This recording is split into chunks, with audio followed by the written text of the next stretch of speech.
Hi, everybody. I'm Brian. Folks, this is episode 289 of Mid-Atlantic Gravel, Travel, and Dirt. If you're new here, this is the podcast where we talk about gravel bikes, adventure biking, bike packing, bike camping, just playing bikes. And today we're going to talk about bike parties because I think that's kind of like thing it is. Just a quick little catch up. I'm fresh off. If you listened to last week's episode, I'm fresh back from the bike packing summit that Bike Packing Roots put on out in Marlinton, and I want to dive into that a little deeper in a future episode. But it was a fantastic weekend of riding, connecting, adventure, the whole shebang, and it was a perfect segue into what we're going to talk about today with Dave Pryor and Alex Howell. Alex, Dirty Kitten, Dave. Unpaved / Gravelfest / a whole world of fun things. And Joey, you're going to get to participate in this conversation as well as a co-host of the podcast, but also because you do NICA things, and NICA feels a lot to me like, I don't know that it wouldn't be a festival, but I think you're bringing people together for weekends of fun and adventure. And I feel like there's a lot of crossover. It's a version of that. In addition to your co-host duties, you're also taking on guest duties today. I hope that's okay. Yes, dude. Yeah. I'll say we did put on a festival at the end of the season. Yeah. You have to do two things. I do want to point out that Brian now rides a mountain bike and already blew his damper out in his first ride. As much as we talk about it, he didn't know that you can't ride locked out all the time, and he doesn't recall No, doing it, but it's not faulty of the fork. I'm going to publicly shame Brian because no matter what he says, he blew it out. Error. Yeah, no, I don't think it was user error. It was user error. That just doesn't happen. It was performing beautifully, and then I unlocked it so it was performing beautifully, and it was firm, and I unlocked it on my first big kind of gnarly, ugly descent. And then when I got back to pavement where I would like to lock it so that I'm not bouncing on those big, long climbs out in West Virginia, it just wouldn't lock. So I don't know what happened there. He blew his damper out. It has no control. Blew my damn damper. My trick is to just never lock it out. Exactly. Because then you forget, or vice versa. Well, just leave it. It definitely, I mean, when I was having to climb on those 11% paved climbs out in West Virginia, it was like you could feel it, and boy, did it hurt, kind of. Well, hurt, not the right word, but I mean, it was definitely robbing me of my ability to climb those crazy hills. So before we start talking about what we're going to hear to talk about, I'd like to take just a minute to remind you as a listener to subscribe to our podcast feed if you would not mind doing that. And actually, if you're watching this on YouTube, go ahead and hit what is it, Joey? You hit the like, subscribe. Yeah, you got to smash the button. Yeah. Do all the things. You know, I'm very horrible about reminding people to do all of that. And Joey, there's a link up here to last week's episode. Kind of thing, yeah. Somewhere around here, we're pointing to all the things. So if you're watching us right now on YouTube, please go ahead and hit the button and like and subscribe and all the crazy things. Another way that you can support the podcast, GTD After Hours, is by far the best way to do that. I am about, Joey, to shut down our Shopify store. So if there's anything in there that folks are after, please jump over there and grab it. We keep getting, and I don't know what this is, but there's this person named Linda.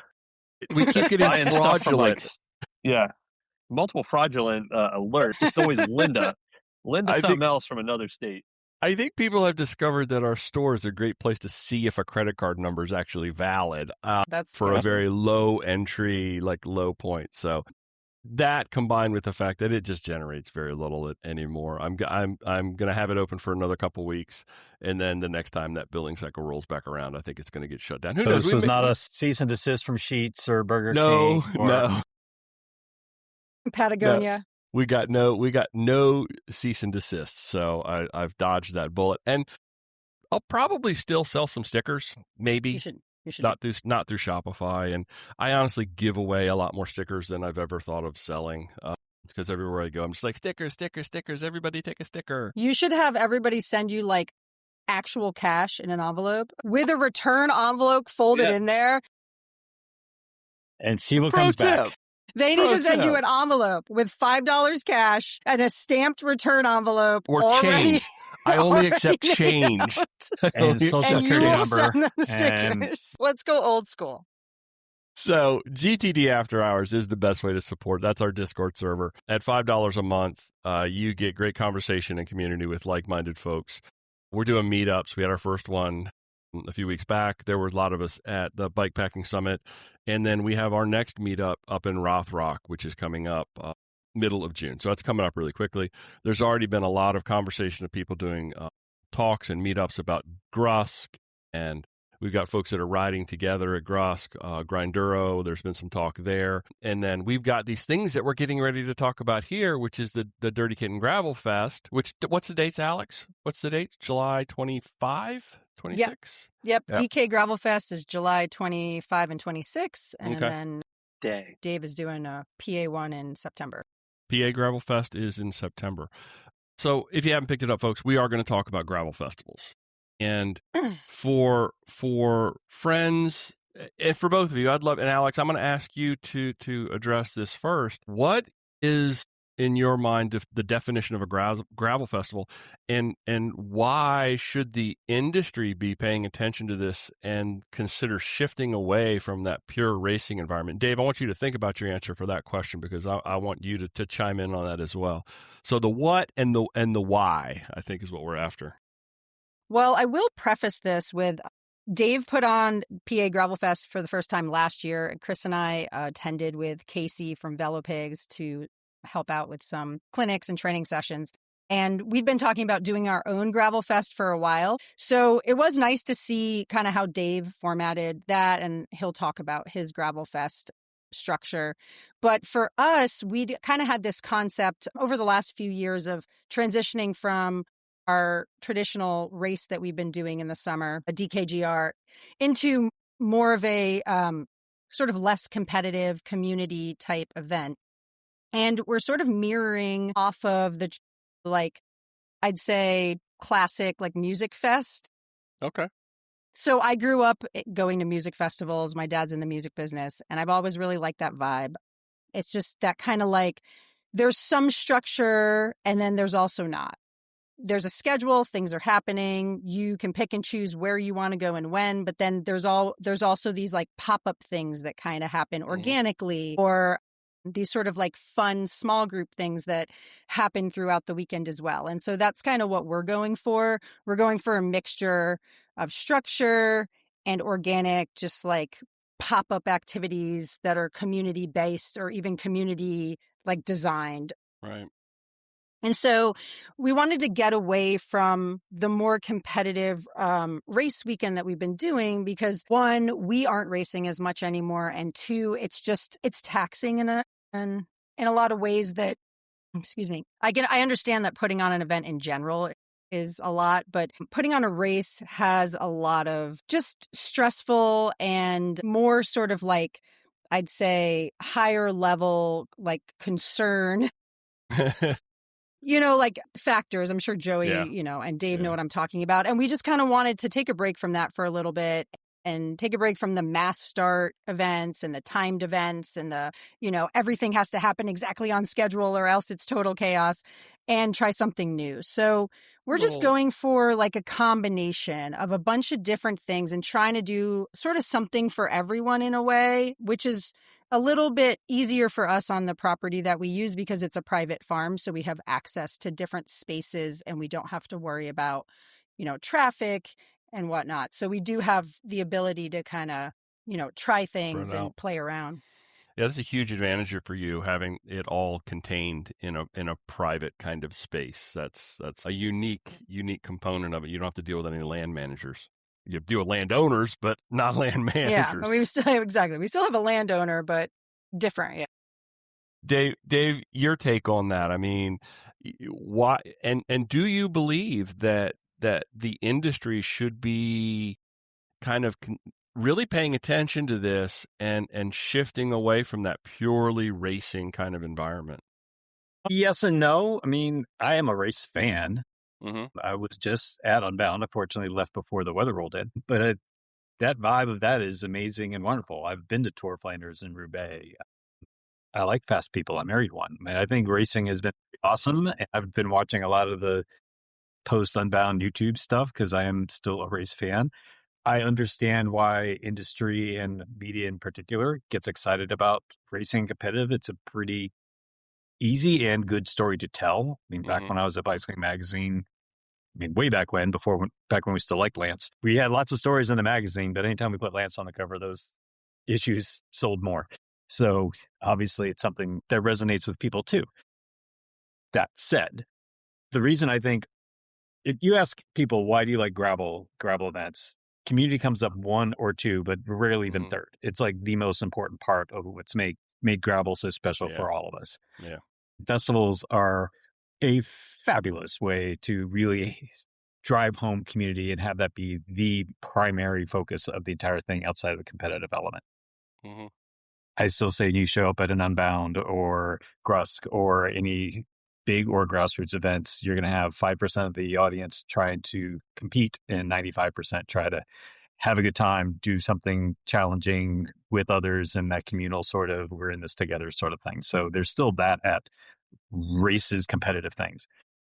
Festivals are great for, I can challenge myself. Maybe I'll do a little bit more than I was planning, or I'll go out for a second in the afternoon. But at the same time, that pressure is off. And I feel like that was enough of a ride this morning, or weather's rolling in, I'm going to hang out, or boy, it's nice sitting in this creek or watching other people try because I already got beer. All good. Like the pressure is dialed back. And so we can relax and have a little bit more fun as we're doing a thing we love with people that we either came with that we want to have a good time with, or new people that we're having a good time with. And then maybe we'll see there next year. So Alex, I want to swing. This is specifically for you because this is a big shift. I mean, you guys made this massive. It's like kind of a big announcement when you went from a traditional mass start race with Dirty Kitten to a full blown Gravelfest bike party. So, I mean, what was sort of the primary catalyst for that? Was it rider feedback, event sustainability, or honestly, was it just we want to throw a better party? Yeah, I mean, I'll say, to be honest, it's a little bit. I'm not going to say going backwards, but I think it would be easier in a lot of ways to do a gravel race. We've done it for the last 7 years. We know the format. We have the structure down. People have done it. They're interested in it. I can, get X amount of people to reg right off the bat. It's like relatively kind of stable. So in some ways, like this is more of a risk because we're trying something new and we don't know how it's going to go necessarily. And like Dave said, people, obviously are interested in races and racing, and that's something that has gotten really popular in gravel and is still popular. So we're a little bit like detouring from the kind of, like, I don't know, primary like path here. But I think for me more so than Chris, I'm not going to speak for him, but for me, it just got to be a lot. It's a lot to manage a race and deal with a lot of the sort of anxieties that come with that, anxieties from participants, volunteers, staff. It's hot in July in Virginia. Like the weather is not getting colder. And aside from racers being out there for most of the day, I've got volunteers that are out on course for 4 or 5 hours at a time, staff members that are working 2-3 days straight. It got to be a lot for everybody. And as a group, we talked and discussed options. And one option was to take it back to a single day and keep it as a race. And the other option was to try something new. And I think to answer your question truthfully, my mom was probably the like ever stick that broke the camel's back, whatever that term is. Yeah, the straw that broke the camel's back. Yeah. She has been helping with the event since the beginning, and because we partner with her horseback riding group, and she is not a young lady anymore. She's active, but she's getting up there and has to be careful. And she just flat out said, like, I'm not mowing that property for like all summer. I mean, she's the one mowing 20 miles of like trail and track all summer, multiple times throughout the summer. And like, that's like hours on a tractor, hours on a bush hog, hours in the heat and the sun. And it's just a lot. And so that kind of like set the ball in motion, that and a few other things from some of our staff and volunteers just saying like, yeah, it's a lot for everybody.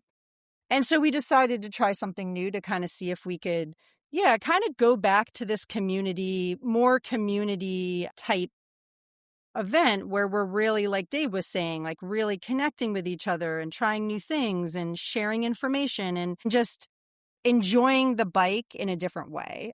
So we do have like competitive aspects at our fest. We're going to do some fun challenges that we've got kind of on the schedule that'll speak to some of those people who are competitive and want that competitive aspect. So hopefully, some of those folks will come maybe just for like training purposes or to try something different.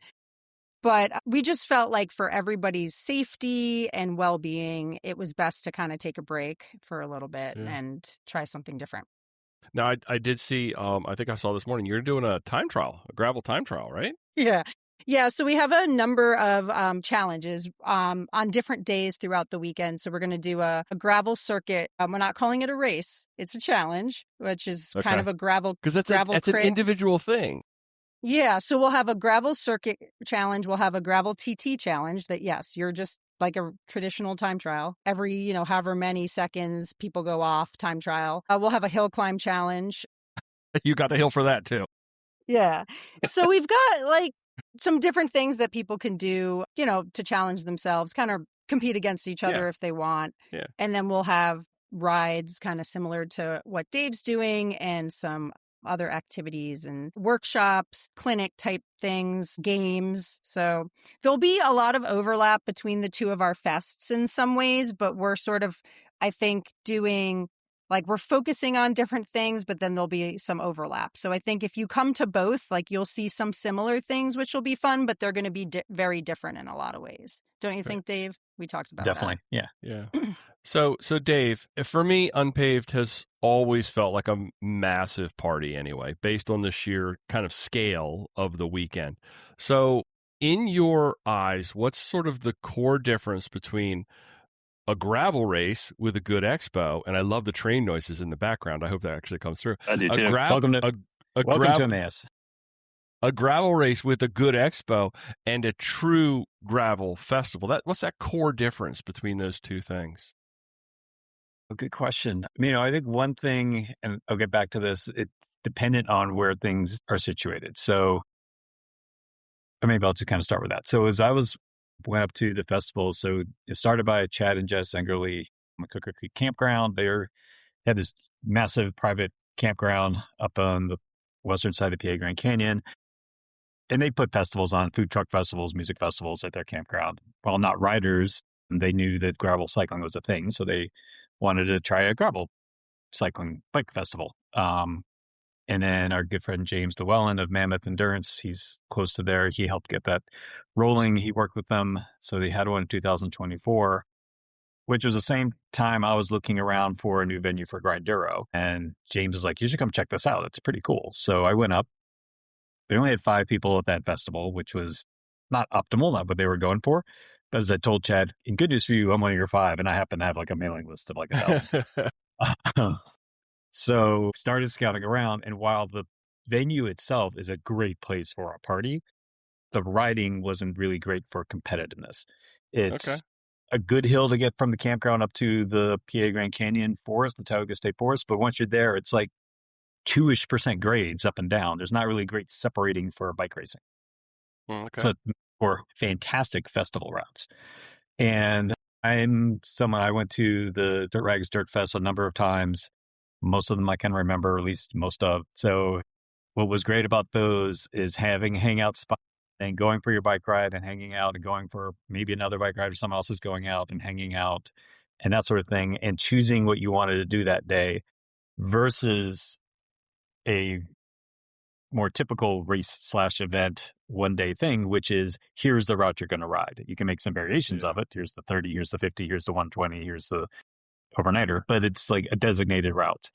At PA Gravel Fest, we have 12 different routes to choose from, and you can go on a group ride that's going to do one of them, one of the days, or you can say, you know what, I'm actually going to go do the Seven Vista tour, or today I'm going to do the short spin and then go spend the rest of the day on the creek. You can choose what you want to do, and it's not designated, we are doing this today. And that's going to work well in that area because there's so many options. We can make one with has a little bit chunky road, one that doesn't have any chunk on it, so we can make those variations depending what you feel like doing that day, or you can treat it as your town. So I had a friend of mine who does a century a month, and he really wanted to come to the festival. He's like, can I do a century while I'm up there? I'm like, yep, we can make a rep for you. Yep. We'll put these 3 things together and voila, you've got 100 miles. And that's what he wanted to do that weekend. So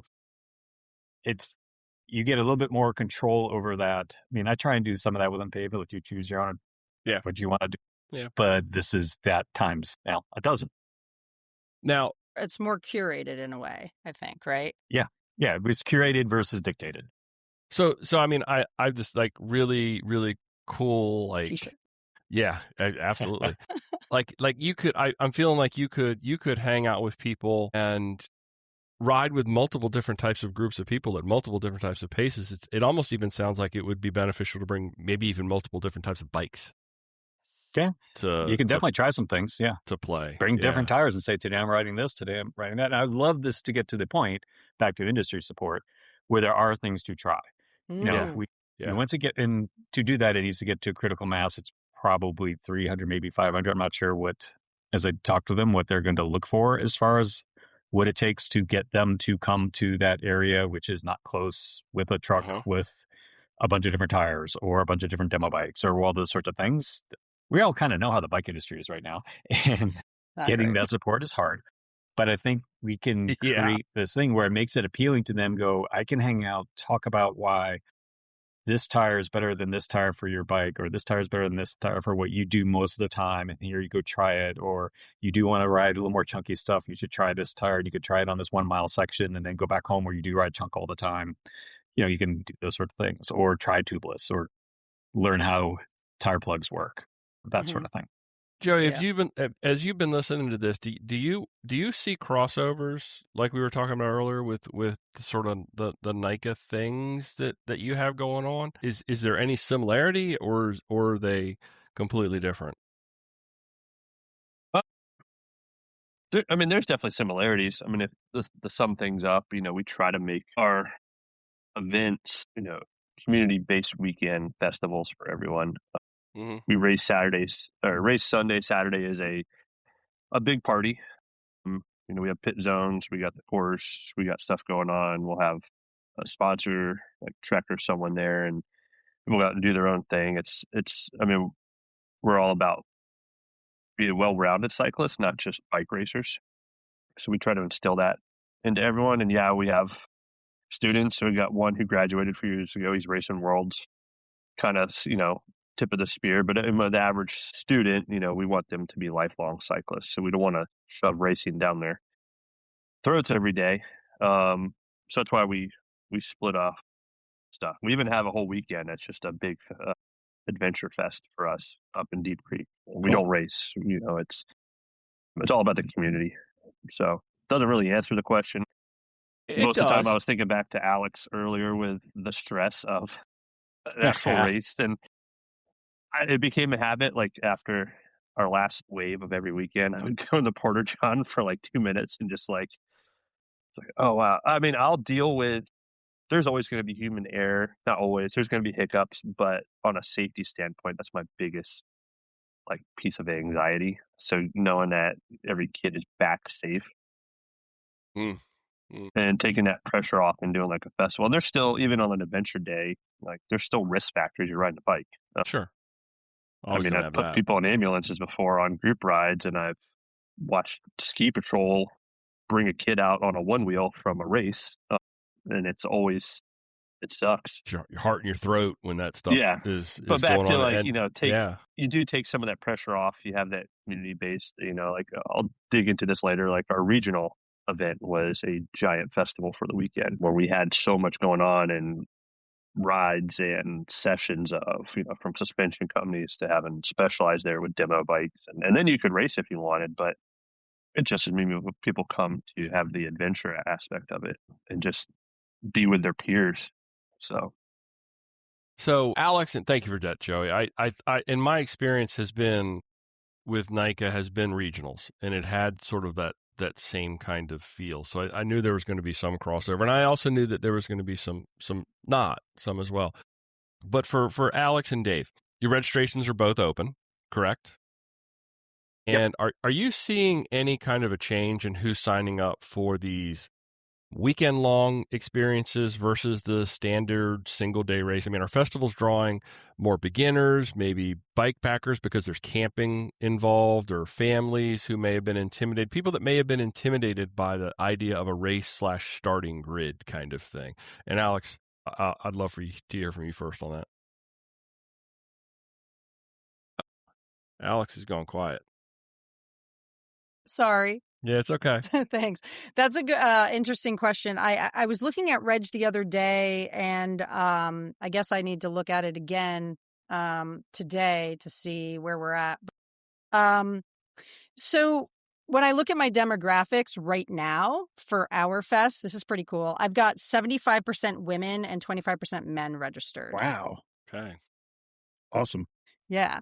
So, I mean, I wouldn't say those numbers are typical for Dirty Kitten events, but in general, we tend to have a good number of women or basically non-men at our events. So, like, you know, we try to reach out to women, non-binary riders, non-gender conforming riders, all types of riders, and definitely have like a diverse group. And we do see that at a lot of Dirty Kitten events in general. So it's not surprising to me that we have a number of women signed up, but I do think it's pretty cool that right now it's at 75%. So That's high.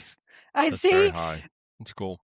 For us, like when we have non-race events, so Cat Camp, well, obviously Cat Camp is a woman plus event, but Growly Cat, DKWTS, Fondue, and then this fest, we see the number of female or non-binary, non-gender conforming participants go up compared to men. So I think maybe that's because folks feel comfortable in this type of environment. It doesn't feel like there's a lot of pressure. I don't want to speak, obviously, for other people, but I do think that we'll see that change. You know, we'll see less of the obviously like serious racers, competitors, and more maybe recreational riders that we kind of see at Growly Cat and some of our other events. And then also, like, for us, we're not going to have the same numbers we had at DKGR. DKGR had like 400 or 500 for the weekend. We're capping our fest at 200, which we won't, I don't think we'll hit this year, but like, I don't want to manage more than that over a weekend for this type of events.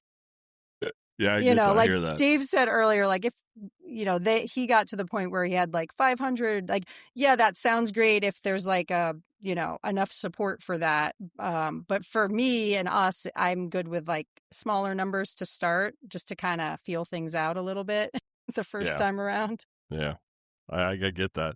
Dave, what have you seen? I would say I was just kind of looking some stuff up as we were doing that too. We were 30%, a little over 30% women last year. Right now we're tracking at about the same. Very excited. I would say 20 is like a standard for at least my events and the gravel events that I know of that I've been doing like in the background. I have a theory with that, in that it is, if women were in charge of bike events, they would not be 200-mile bike races. I think they would have created a different thing entirely. Alex and I have talked about it. Selena and I have talked about it a lot. It's like trying to like shoehorn, like, you should do all these gravel events. I'm like, fuck that. So I think if that's, but aside from that, I think I was surprised last year at Gravelfest. Now, granted, it's my marketing audience, so it's the ones I recognize most of the people who were there because it's all off of my list of people who I've seen before. But there were people who I'd never met before, who would never come to one of my events, that were there, which was pretty great. And it was a wide variety. There were fast people there that kind of use it as almost like a training camp, but also their chance to actually ride together, hard together. And then if it's a race, they may not see each other the whole time. So they had a good time doing that. And it was people who had just gotten a bike that summer and wanted to, dabble and do things and go to the skills clinics or skill sessions that Alex and Chris and everyone was putting on. So they were excited about that side of things. And there were definitely like the RV bike campery types, a lot of that, who go somewhere, drop their RV or tent, and then go ride around. And then it's like, oh, this is like a place where you take care of all the thinking. I don't have to think about it where I'm going to ride. Like, it's all right here. Yeah.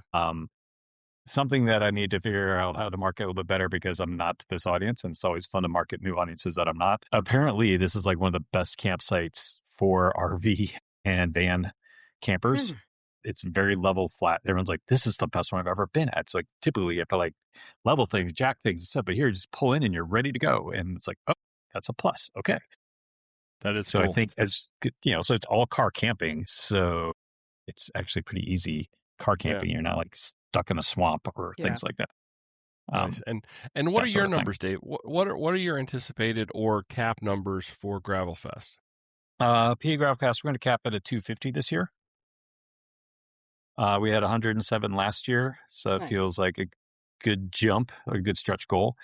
But also, at that point, once we can get to like a steady 200 some, then we pretty much will get the campground to ourselves. Right now, there's still some seasonals who are there, who have their place through September. They're not, Chad's not going to kick them out. But he's also like, if you feel like you can get there, then we'll just reserve all those other spots and not let people come in who haven't booked already.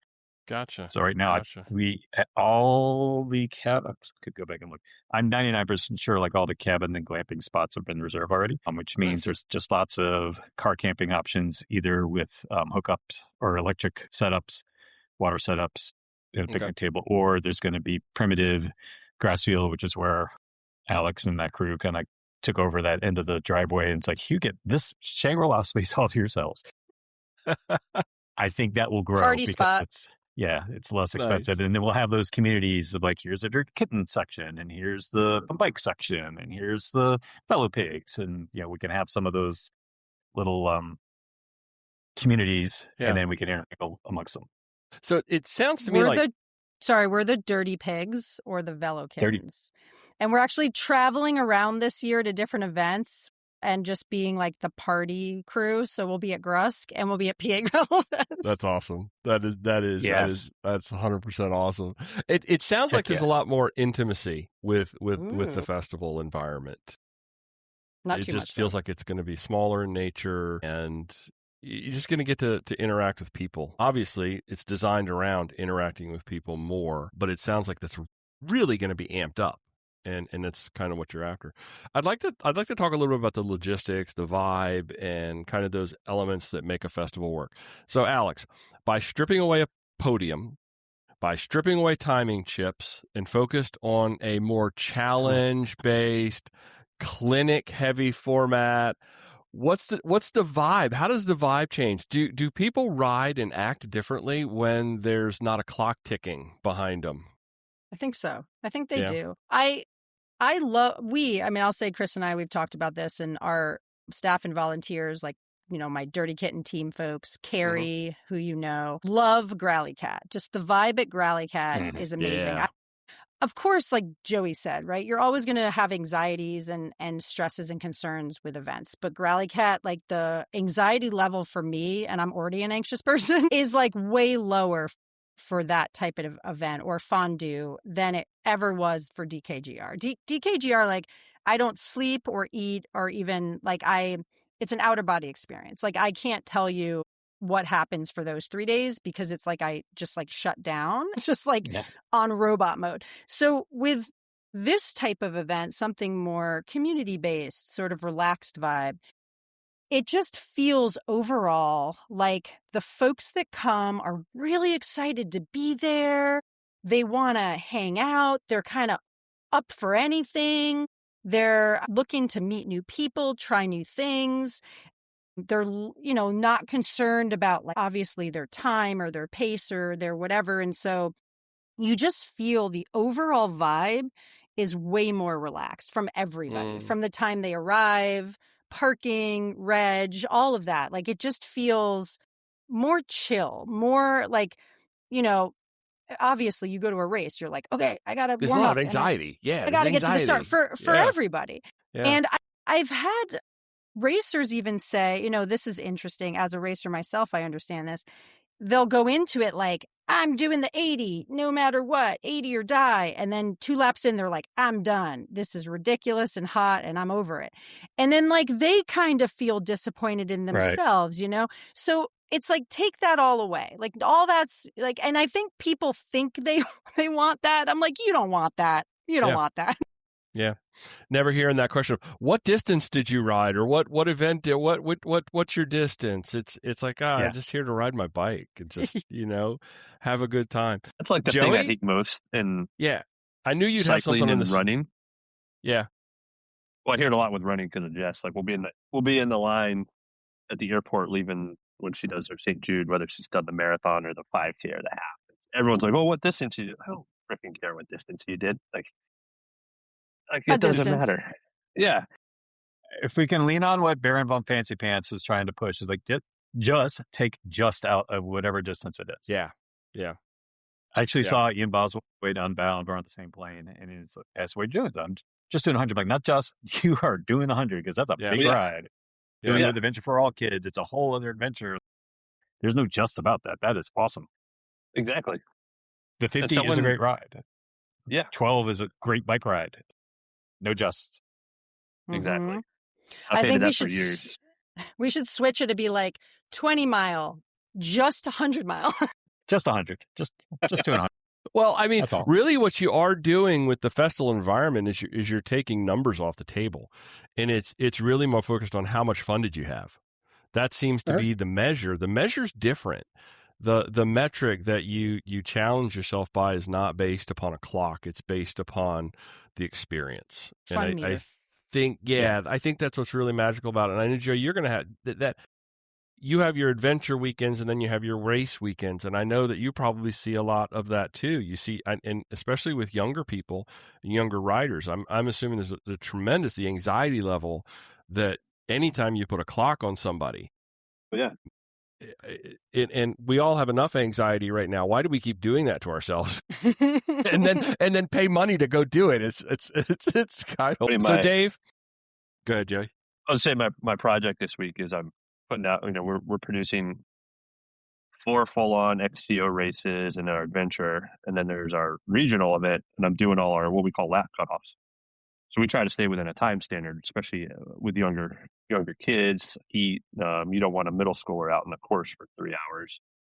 Yeah, yeah. So like we build these cutoff times in. So middle schoolers do 2 laps of our course, which is generally 3 to 4 miles, which is same thing.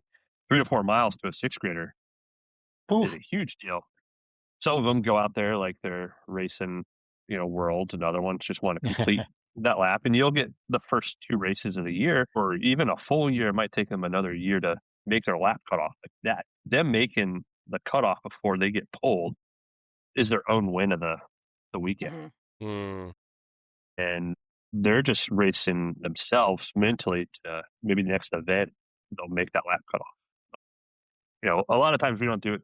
It's not a lot of them. We do it too, like I said, for safety reasons. So they're not out doing themselves. They're not on course so long. They're not overdoing it. Forgot where I was going with that one. But a lot of it is just making that second lap. It's just taking the pressure off. It's just taking the pressure off. Yeah. And Dave, I want to. You have this unique thing where you've got all these other races, and you've got Unpaved, which is a big thing, and then so Unpaved brings in thousands of folks all over the region. You've got all these different angles, woolly worms. You've got a massive vendor presence. You've got all this magic that happens at the same time that get people's attentions. So when you shift to a festival environment, how do you really try to curate the off the bike pieces for the vibe that appeals to folks and gets them to want to hang out all weekend long in sort of not a confined space, but Unpaved is a little more spread out, whereas Gravelfest is going to be in one location. Great question. I mean, I do think in some ways I try and bring a festively vibe to Unpaved too, which I was thinking when like Alex was explaining that thing about what people do is like I try and give people options. To the point, I think I give them too many options, and there's a lot of there can be confusion of what they do, and people are like, "Well, which route am I supposed to do?" And like, because people show up to a thing like an Unpaved, where it's a competitive element, or at least there's a competitive angle to it, with some blinders on. It's like, I just want my blinders on. Please don't give me Yeah. like your 15 options for this. That said, it's still the biggest field is choose your own adventure. So I think a lot of people do get it. So once it's like clear, like you can do whatever you want, there's still a bit of, but help me figure out what I want to do. Mm-hmm. And I am still figuring that stuff out. So we had a bunch of speaker clinics because I've got friends who know a lot of good things. So we had Celine talking about hydration, nutrition. We had Carlos. He actually made the trip up to talk about bikepacking. Gabe was there doing photography. So then he also talked about how to take better photos when you're out on a bike. And those three are very successful. Some other ones we had set up, no one really showed up for. I'm like, okay, so we'll scratch that for next time. And so we'll figure some of those things out. I'm very open. One of the things we did at the end is I put note cards out for everyone and say, I want your constructive criticisms and your positive feedback. Mm-hmm. Constructive criticism, what didn't work, what could be better, all those sorts of things. What new ideas do you have? Positive feedback is like, what should we make sure we don't forget to do, because you can get overwhelmed with constructive criticism to make things better and forget about what actually is magic. And so we had a lot of things that were working really well. We had some really good ideas to bring some more fun and games into it, where Alex and Chris come in as fun directors. And so the things that are going to work, we bring to that. So that's our title. Yeah, that is the official title of the PA Gravel Fest, fun director. So Chris has an app that he's working on to work as a scavenger hunt. And so how can we do that? Whether with it's vistas or other funky things out there. Maybe we'll put some signs up. Fortunately, we have all these great people doing all these great things in gravel, like what David Landis did with the, what's the name of the one he did at the end of last year with all the, Squonk is one of those creatures. Totally blank those things. And he put cutouts of all these. The cryptids. Cryptids, thank you. Yeah. So he put cutouts of cryptids all around the course, and your job was to go get photos with the cryptids. And that was its own little competitive-ish, or at least gamified element with things. And so maybe we can try some of those sorts of stuff. I mean, there's a lot of Sasquatch, Bigfoot lore up in the PA wilds, so maybe we can throw out a bunch of Sasquatches out there in different outfits, and then or throw a bunch of stickers on them. Bring a sticker out to the Sasquatch and put a Sasquatch. Ooh, I like that idea. I like that idea a lot. That's the thing about these things. I literally just came up with the idea as we were talking. Yeah. Actually not a bad idea. Yeah. So, yeah. Every time Dave and I talk, we're like, oh, that's another cool thing. Let's do that thing. The Google Sheet is about yay long.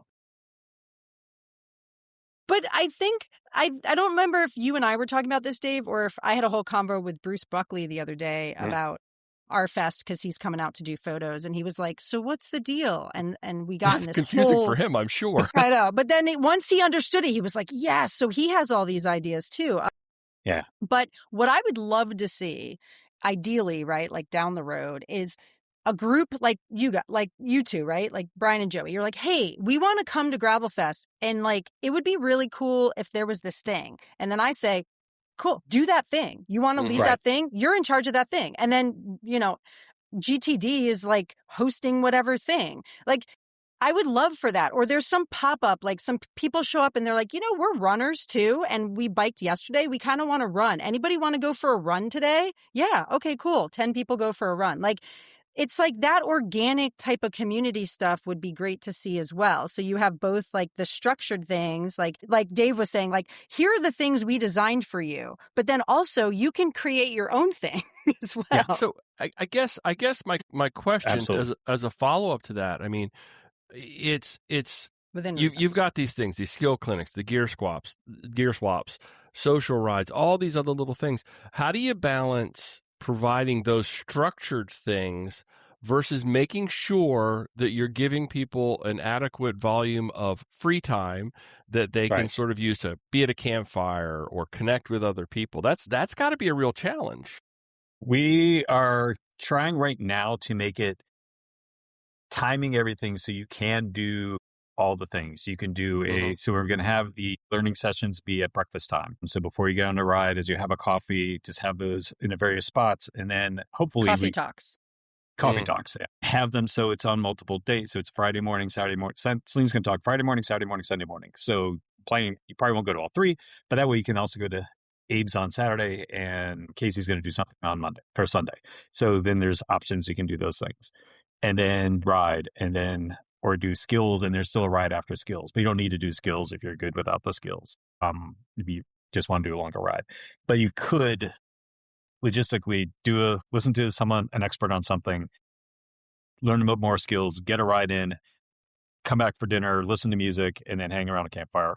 Check. All those 6 things are possible, but you don't need to. And you can dabble in and out. You can skip all of it if you really just brought a crew and you're in there for big bike rides and that sort of thing.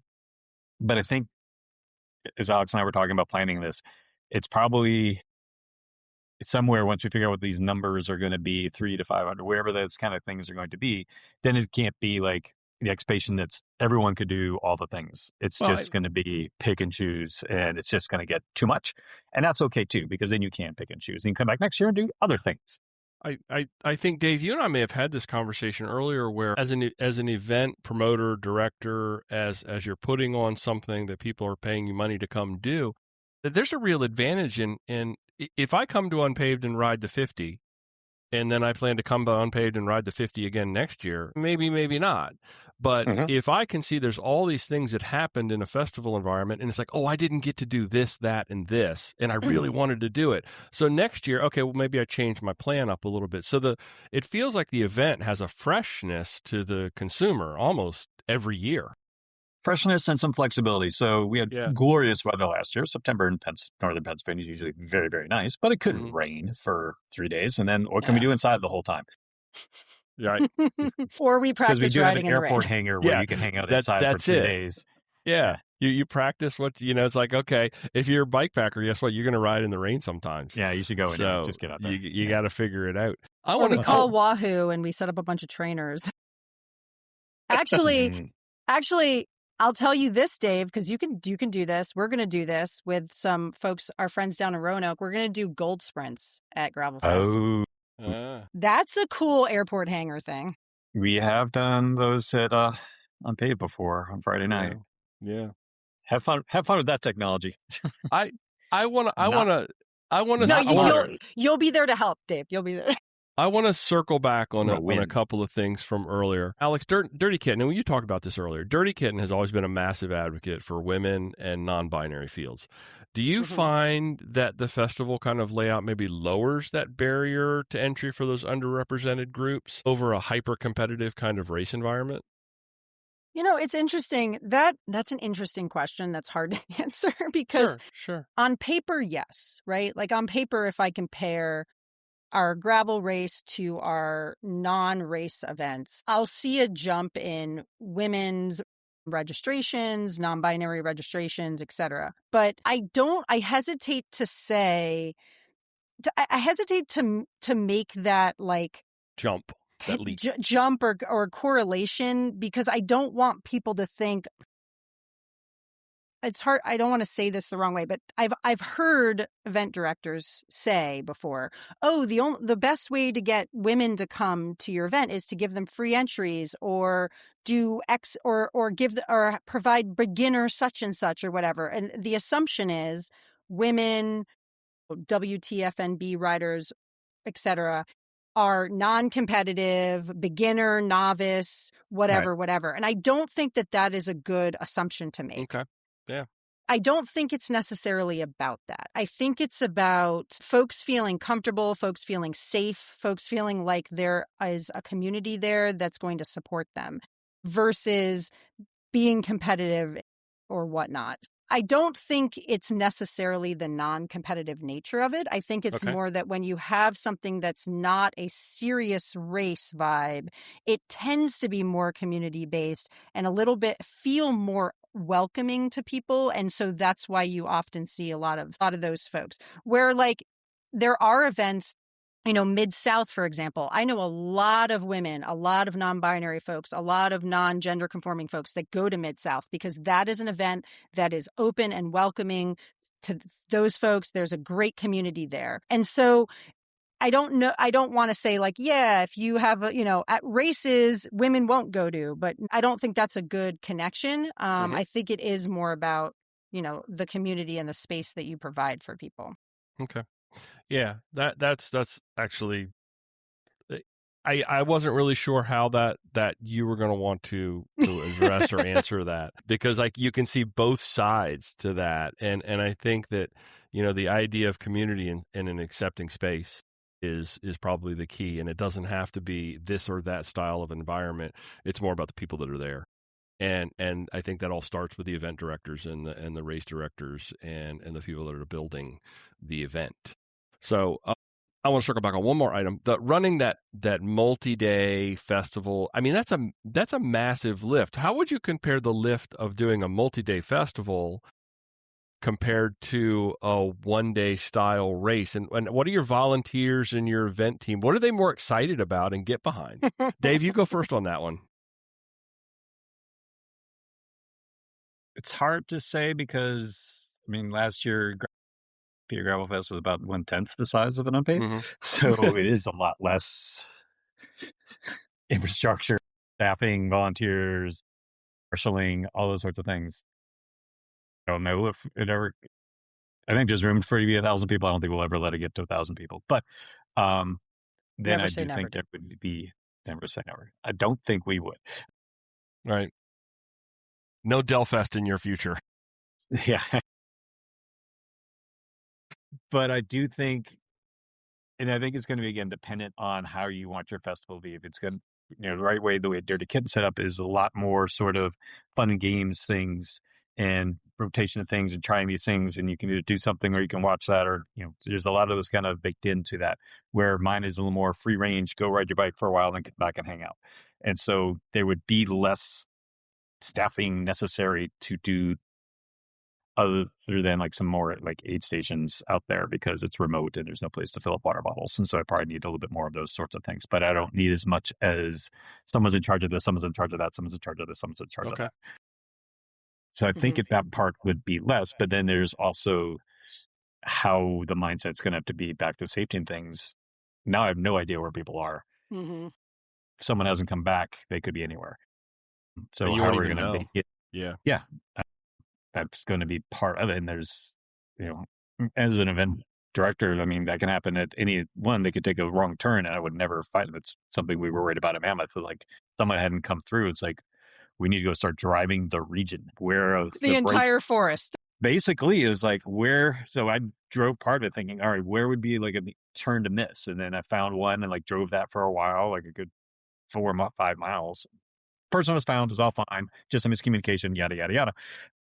But that would be like a concern too, especially with more free. It could be a whole forest versus the 130-mile section and then diversions that they might have missed. Go ahead, Alex. I just wanted to jump in.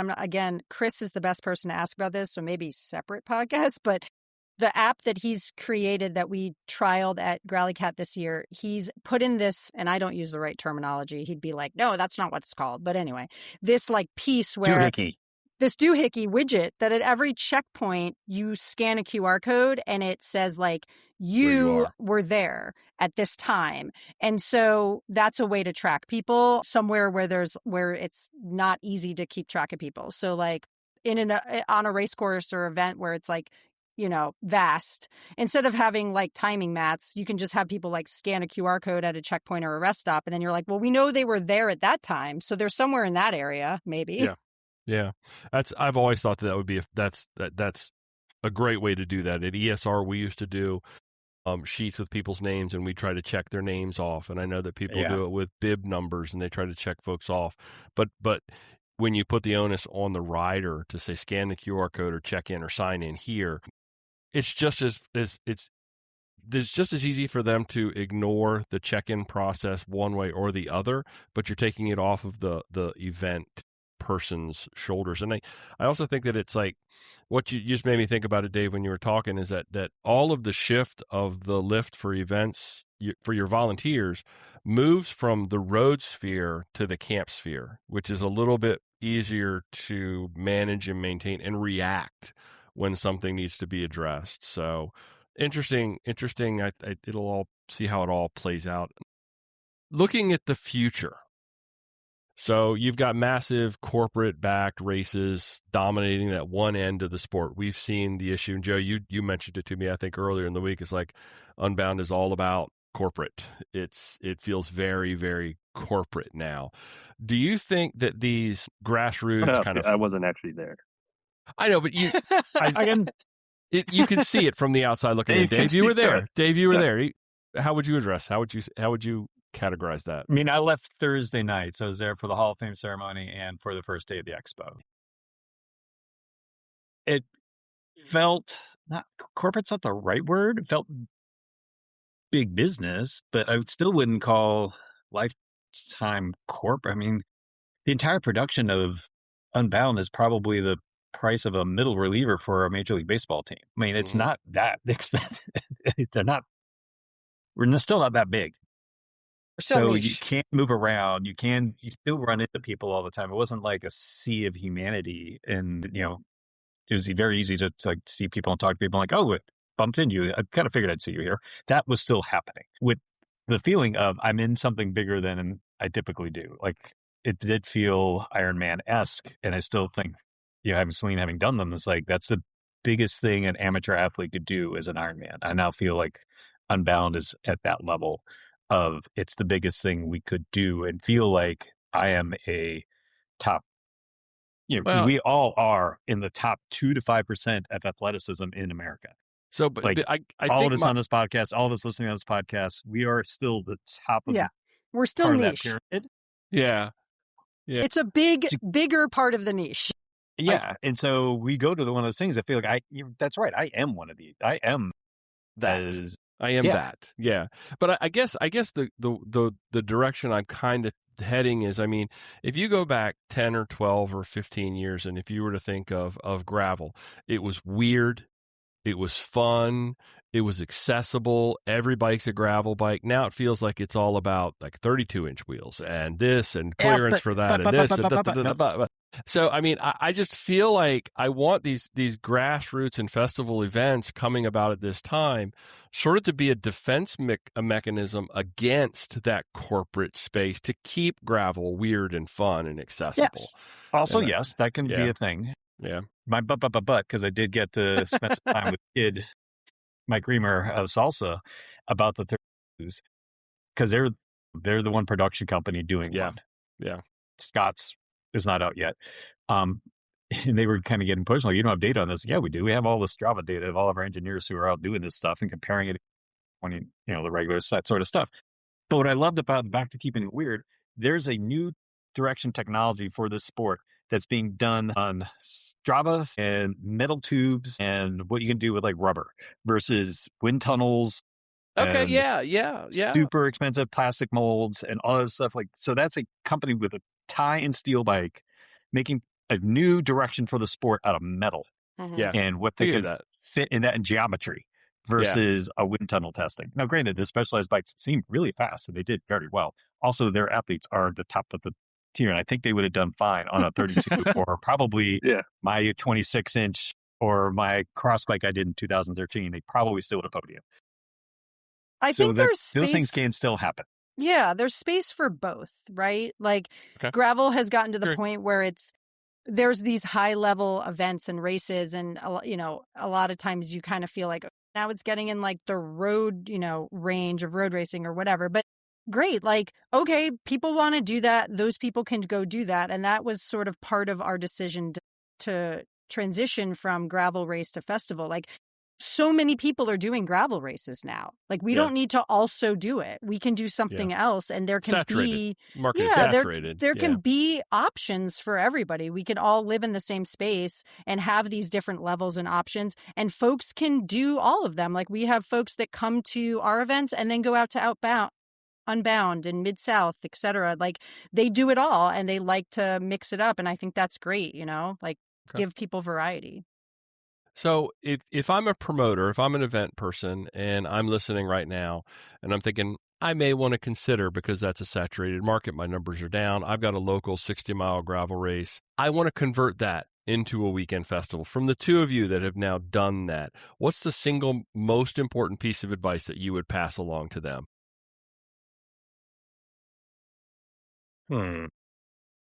If they want to do a fest type thing or something other than a race?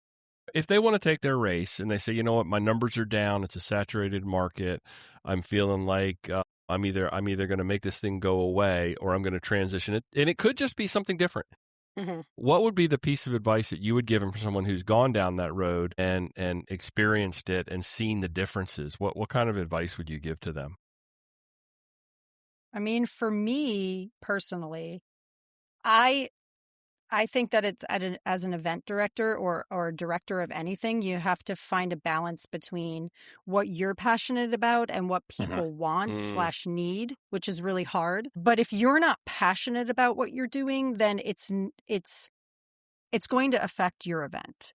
And so you need to be all in and excited about what you're doing, and then figure out a way to take that excitement and meet folks where they're at and combine the two.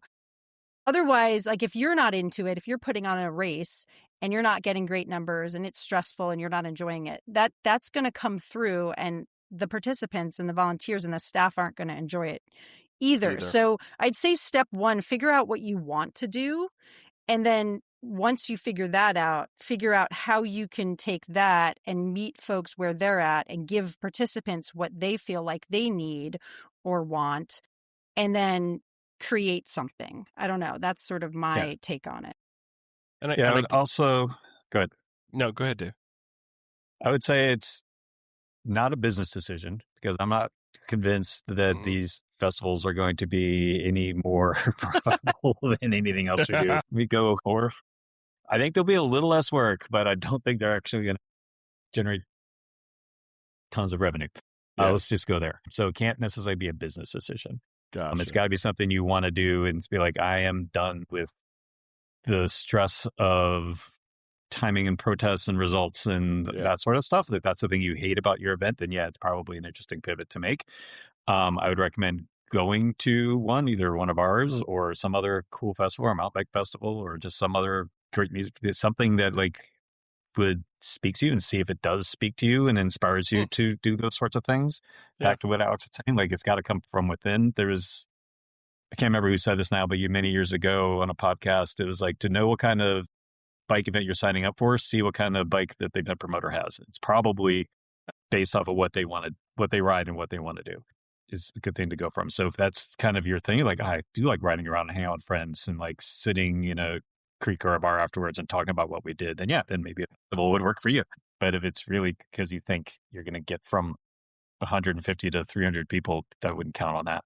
Gotcha. If you want to ride your bike with friends, hang out and drink beer with Dave Pryor, then you should go to his Gravelfest. If you want to wear tutus and face paint and dance to 90s music and play silly bike games and ride up the Kitten Crusher and time trial on gravel, then you should come to our Gravelfest. Just good, because I don't do both of those things. So I'm set. And weirdly worship a white cat, but we're not a cult. We're not a cult. All right, I know we've taken a tremendous amount of your time, both of you, and I really do appreciate it. I want to quickly run through some Gravel Festival themed this or that, if you've got just a minute. Yeah. Alex, Dave, Joey, and then we'll bring it home. And How many hats do you have, Joey? Joey just changed hats again. We weren't again. supposed to say it. I'm just changing hats all the time. Yeah. I even pulled out the Velopigs one when you brought up the Dirty Pigs or whatever it was called. Prize for whoever can count the number of hats Joey wears throughout this podcast. You got to go to YouTube. You watch the whole thing too. It's on YouTube. I'll send the sticker pack. I'll send the sticker pack to whoever can tell me it's right. Joe, you're gonna. But you have to send a pre-addressed envelope. Exactly. with folded up really tiny. You don't need the cash, but just the envelope. Yeah. Would you rather Link have a corporate podium ceremony or win a jar of local honey at a raffle? No, I mean local honey, 100%. Is my wife on the podium? It's you on the podium. Well, I'm saying on the podium. That never happens. Yeah. I've never been on a podium either. I actually kind of admit that would be kind of cool. Show me the money. I just want to keep riding until I'm in my 90s when there's literally 3 of us that do it. All right. I'm in. I finally get on so yeah, I'm with you. Get on a podium. Joey? Yeah, I've never been on a podium. Yeah, so there's an appeal I'm not to that it. kind of person either, so I might go with the honey. Yeah. But you got to do it for the gram, so the podium would. Yeah. Well, you could do some fun stuff with the honey too. But you might get a jar of honey for being on the podium. Ooh, there you go. Podium honey. Yeah. Podium honey. I think we need random podiums at our fests, just for random things. And have them upside down, but not even tiered. Yeah. I'm like, I'm one way over there. And it's just like, it's actually what it is you get 3 of your friends, you make up your own category. You decide amongst yourselves, and then you all stand on the podium together for whatever it is. Just have a podium with the backdrop, the whole thing, but it's like just for photos. Yes. Just for photos. That's day. Okay, number 2. A 6 a.m. starting grid with tremendous pressure, or a 9:30 show and go where you find yourself riding along next to someone in a dinosaur costume. I mean, second one. Of course. Can I wear them? Yes, yeah. that's a type of dinosaur. I prefer dinosaur all day. Joey, you may have disappeared on us. No, I'm still here. I had to reread it. Dinosaur? Oh, heck yeah. Yeah, dinosaur. I think the that's sort of unanimous. Too. Yeah. Or to be sponsored correct, you wear a llama Jones Mountain. A llama. There you go. Bad Adam How special. we did that, I don't know. He's horrible. He's a good dude. Okay, studying your GPS routes on a digital screen all day, or navigating by cardboard signs that say, keep riding, free hugs ahead. I mean, that's pretty much what we do at Growly-Cat, so I'm going to say the second one. Unfortunately, I'm addicted to ride with GPS, so I can't. Okay. That's fair. It's fair. I've actually transitioned. I would follow my routes solely on Ride with GPS on my phone screen. I have since transitioned to moving my routes to my Garmin. And I find that kind of freeing not having the phone, because the phone pings all different things. But I love the idea of cardboard signs that say free hugs. Oh, yeah. Joey? As you got my text yesterday, I was really pissed off with my Garmin and Ride with GPS. Where this question came from. I don't know. I don't know if this was set up before or not, because I definitely would have taken the cardboard. I mean, I have, the Garmin 1050, like the flagship model. Yeah. That thing was horrible yesterday. I dropped a vehicle off in Arlington and rode to Annapolis. And the stuff my Garmin wanted to do through Ride with GPS was not making me happy. There's some sketchy neighborhoods, too. Well, that Joey, too, but that was... Joey, take this alley. Take this alley. Definitely a person like me. Yeah, I would say I went through some weird parts of D.C. and Prince George's County yesterday. Yeah. But no, my Garmin lacked for what it should be, for what I wanted out of it. So, but I also should have used it as a navigational device before, instead of yesterday as my first time. Oh, people show it model. So yeah, people show up at ESR. Was a little better in the past. Yeah, they show up at ESR all the time. Be like, "Hi, I got this computer yesterday. It's just still got the screen protector on it. I want to navigate with it now." It's like, I had one at an event. They showed up a half hour late and also didn't have any of that sort of stuff. Like, it's not marked. I'm like, So we actually at Fondue, because it's not fully marked, we have QR codes for the route, and then Chris and other folks are there at check-in to help people load it, because there's a lot of people that we're IT departments as well, because we're also IT. But we have 3 or 4 people at ESR that do it.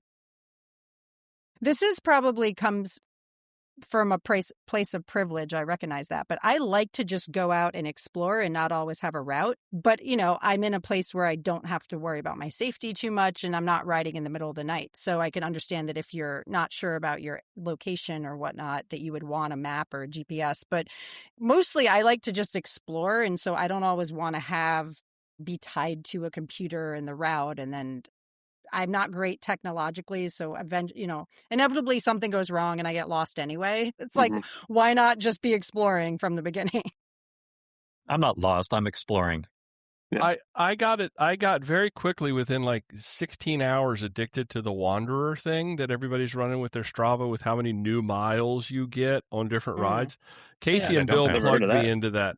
It's like there's leaderboards for how many new miles you explore, and routes and roads that have never been ridden before. And it's like, wow. Very quickly, I got excited about all of those different things. Pennsylvania. So yeah. Okay. Last this or that.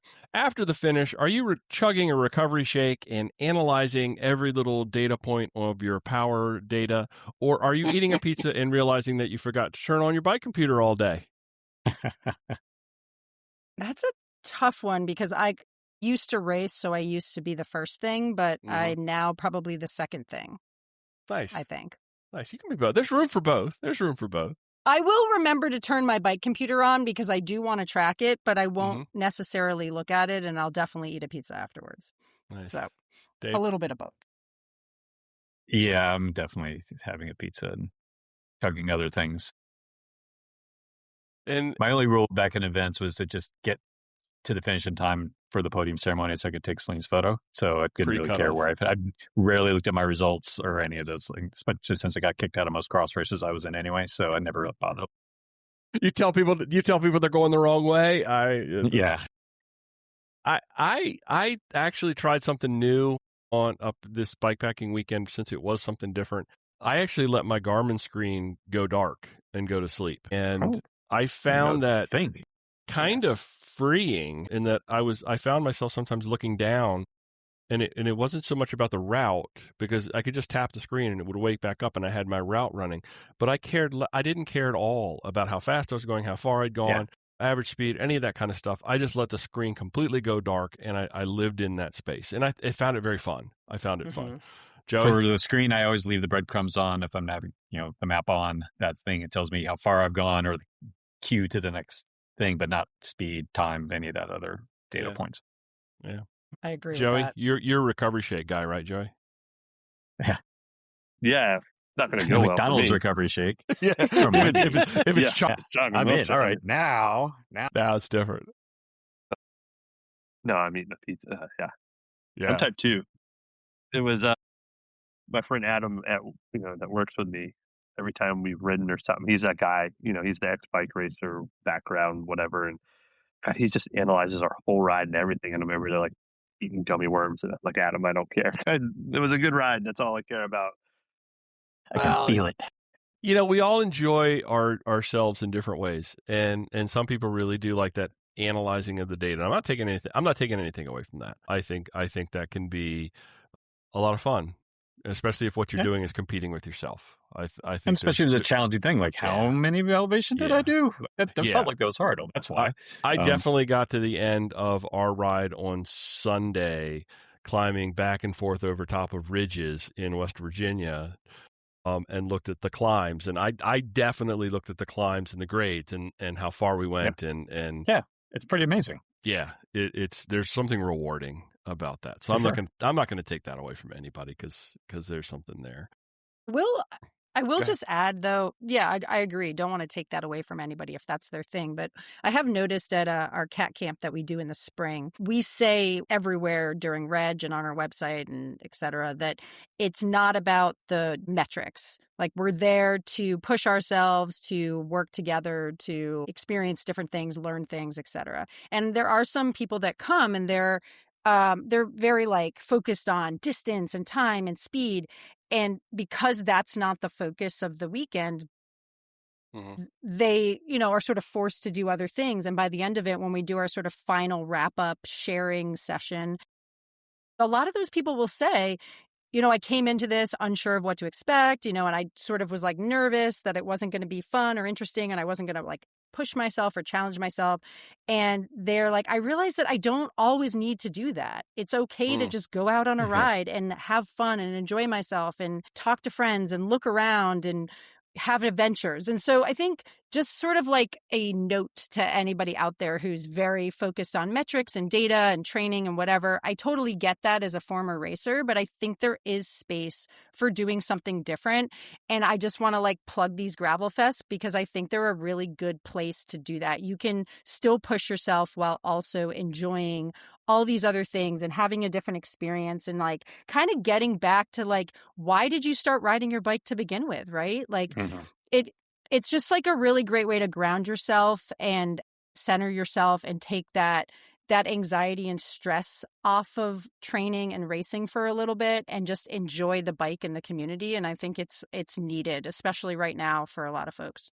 100%. Yeah. That's a perfect way to kind of wrap this slight thing up. Contrary, because I don't want to yuck people's yums. Is nothing against the fest. Is the one thing I always forget about, and I don't ever want to yuck someone's yum, is people do invest a lot of time into the sport. Absolutely.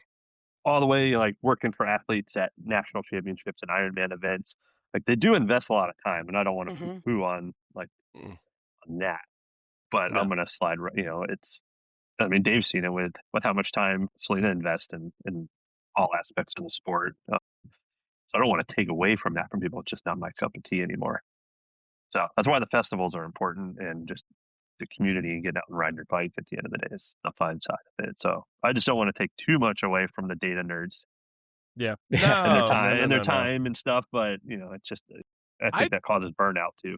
I Well, really that's enjoy the looking thing, at it yeah. too. Yeah. Yeah, like Yeah. it's not even about taking it away. It's just, I think, yeah, like you're saying, Joey, the burnout. I've talked to a lot of friends who have been racing for a long time, and they are starting to feel a little bit of burnout. And so it can be a way to take a break from that. And then, yeah, still do all of the things that you're trying to do. I'm going to put a hat change counter down in the corner of the YouTube video. I got a lot over there. He's Barely got a tuned into it. lot of hats. I'm still under contractual obligation to promote Lulaka Hundo for the gift of the cap. So I've worn 3 PA based hats this episode. I will say that. Nice. Just put at the end, Joey, just put all the hats on. on at one time. Oh yeah. That's Oh, he is nice. doing this. Okay, you've got to go Yeah. to YouTube now just to see this. Go to because YouTube, link this below. This is worth it. This is worth it. Okay, Win Alex, a sticker pack. Win a sticker Alex, pack. Alex, your Win- event win dates, 6 hats. particulars, and where can people find more More. information? Where can people go to get it? And what are the dates and all the details? Okay, so for Dirty Kitten Gravel Fest, you can go to dirtykittengravel.com/gravelfest. Check out all the info there. If you want more details and a tentative schedule, as well as registration, you can go to our Bike Reg page. There is a link from the website to the Bike Reg page, but you can also search Dirty Kitten Gravel Fest, DK Gravel Fest, get some info. Check us out on social media. We're posting a bunch of fun stuff, videos, pictures, info there. Joey with the hats. Dave, same question to stock. you. Up in the top right or top left-hand corner, depends on which way you're looking at. I mean, Where can follow people- along all the things. Unpavedpennsylvania.com will take you to all the things. If you want to go directly, then bikereg.com/PA Gravel Fest, all one word. And registration's open till mid-September. Okay. And then we'll do it there. It's PA Gravel Fest on the Grams and the Facebooks and those things as well. And right now, James is taking over doing Instagram takeover and doing a great job bringing up the hype. I was Cool. going to say, somebody's bringing up the hype. Yeah. James is Yeah. James. Now that Mammoth is done, James is getting excited. Good job, James. Recovered. Yeah, he's awesome. That's awesome, guys. Thank you one more time for joining you, us, for guys. taking the time out of your busy schedules to join us to talk about this and make sure that people are aware that there's some alternatives out there to Thank you. just racing against a clock. So it is time to shut this thing down. Thanks everybody for listening to this episode of Mid-Atlantic Gravel, Travel, and Dirt. Joey, how can folks get in touch with us if they want to do that? Where can they reach us? There is the internet thing we're doing. Is that on Discord? Yeah, our Discord channel. I'm used to Slack because of work. graveltraveldirt.com, and our Instagram is at Mid-Atlantic GTD. And if And you're you're Linda still- out there, stay off our website. Linda, stop buying Linda, stuff. what are you Please. doing, Linda? Stop stealing it. credit cards. Stop stealing Linda, sign credit up for cards. PA Folks, Mid-Atlantic Where's Gravel. Linda? Yeah. I think she's in Florida it actually tells me. yesterday. Yeah, it tells me it's like where it goes to the high fraud risk in Shopify. It actually tells me where the IP address and where it's coming from and all that stuff, Nice. and how Yeah, far away Florida the checks shipping address is from the order location. Mid-Atlantic Gravel, Travel, and Dirt is recorded this week from right here in my little junk room to Joey's little office junk room, all the way up to Emmaus, Pennsylvania, and Winding, Alex Pennsylvania. is in Thanks, Frederick. Frederick, Maryland. Nice. So thanks for riding along, folks. Until next time, do good, be nice, go slow, respect others. Love you. Bye. Love you, Love bye. you, bye. Love you. Bye.